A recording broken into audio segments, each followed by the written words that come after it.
गंगाजल की कथा अध्याय 1। ऋषि विश्वामित्र ने कहा, वत्स राम, तुम्हारी ही अयोध्यापुरी में सगर नाम के एक राजा थे। वे पुत्रहीन थे। सगर की पटरानी का नाम केशिनी था, जो कि विदर्भ प्रांत के राजा की पुत्री थी। केशिनी रूपवती, धर्मात्मा और सत्यपरायण थी। सगर की दूसरी रानी का नाम था सुमति, जो राजा अरिष्टनेमि की कन्या थी। महाराज सगर अपनी दोनों रानियों को लेकर हिमालय के भृगुप्रस्रवण नामक प्रांत में गए और पुत्र प्राप्ति के लिए तपस्या करने लगे। उनकी तपस्या से महर्षि भृगु प्रसन्न हुए और उन्हें वर दिया कि तुम्हें अनेक पुत्रों की प्राप्ति होगी। दोनों रानियों में से एक का केवल एक ही पुत्र होगा, जो कि वंश को बढ़ाएगा, और दूसरी के 60,000 पुत्र होंगे। कौन सी रानी कितने पुत्र चाहती है, इसका निर्णय वे स्वयं आपस में मिलकर कर ले। केशिनी ने वंश को बढ़ाने वाले एक पुत्र की कामना की और गरुड़ की भगिनी सुमति ने 60,000 बलवान पुत्रों की। कुछ काल के पश्चात रानी केशिनी ने असमंज नामक पुत्र को जन्म दिया। रानी सुमति के गर्भ से एक तूंबा निकला, जिसे फोड़ने पर छोटे छोटे 60,000 पुत्र निकले। उन सबका पालन पोषण घी के घड़ों में रखकर किया गया। कालचक्र व्यतीत होते गया और सभी राजकुमार युवा हो गए। सगर का ज्येष्ठ पुत्र असमंज बड़ा दुराचारी था और उसे नगर के बालकों को सरयू नदी में फेंककर उन्हें डूबते हुए देखने में बड़ा आनंद आता था। इस दुराचारी पुत्र से दुखी होकर सगर ने उसे अपने राज्य से निर्वासित कर दिया। असमंज के अंशुमान नाम का एक पुत्र था। अंशुमान अत्यंत सदाचारी और पराक्रमी था। एक दिन राजा सगर के मन में अश्वमेध यज्ञ करवाने का विचार आया। शीघ्र ही उन्होंने अपने इस विचार को कार्य रूप में परिणत कर दिया।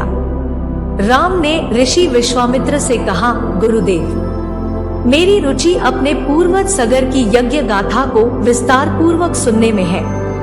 अत कृपा करके इस वृतांत को पूरा सुनाइए। राम के इस प्रकार से जिज्ञासा व्यक्त करने पर ऋषि विश्वामित्र प्रसन्न होकर कहने लगे, राजा सगर ने हिमालय एवं विंध्याचल के बीच की हरितिमायुक्त भूमि पर एक विशाल यज्ञ मंडप का निर्माण करवाया। मैं इससे बहुत प्रसन्न हूँ। फिर अश्वमेध यज्ञ के लिए शामकर्ण घोड़ा छोड़कर उसकी रक्षा के लिए पराक्रमी अंशुमान को सेना के साथ उसके पीछे पीछे भेज दिया।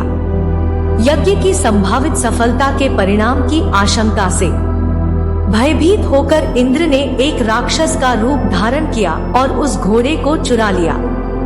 घोड़े की चोरी की सूचना पाकर सगर ने अपने 60,000 पुत्रों को आज्ञा दी कि घोड़ा चुराने वाले को पकड़कर या मारकर घोड़ा वापस लाओ।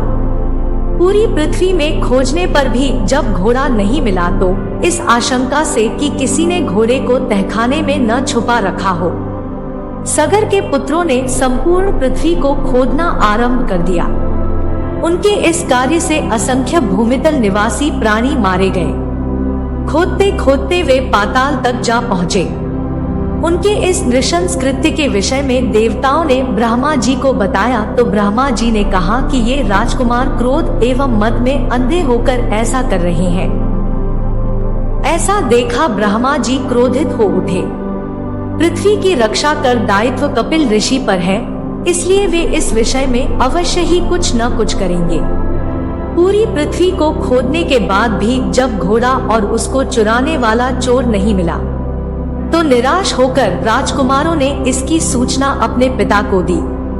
क्रुद्ध सगर ने आदेश दिया कि घोड़े को पाताल में जाकर ढूंढो।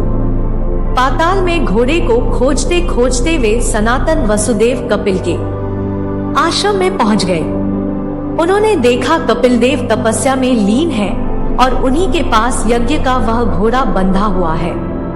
उन्होंने कपिल मुनि को घोड़े का चोर समझकर उनके लिए अनेक दुर्वचन कहे और उन्हें मारने के लिए दौड़े। सगर के इन कुकृत्यों से कपिल मुनि की समाधि भंग हो गई। उन्होंने क्रुद्ध होकर सगर के उन सब पुत्रों को भस्म कर दिया। वामन पुराण के अनुसार जब भगवान विष्णु ने वामन रूप में अपना एक पैर आकाश की ओर उठाया तो तब ब्रह्मा जी ने भगवान विष्णु के चरण धोकर जल को अपने कमंडल में भर लिया।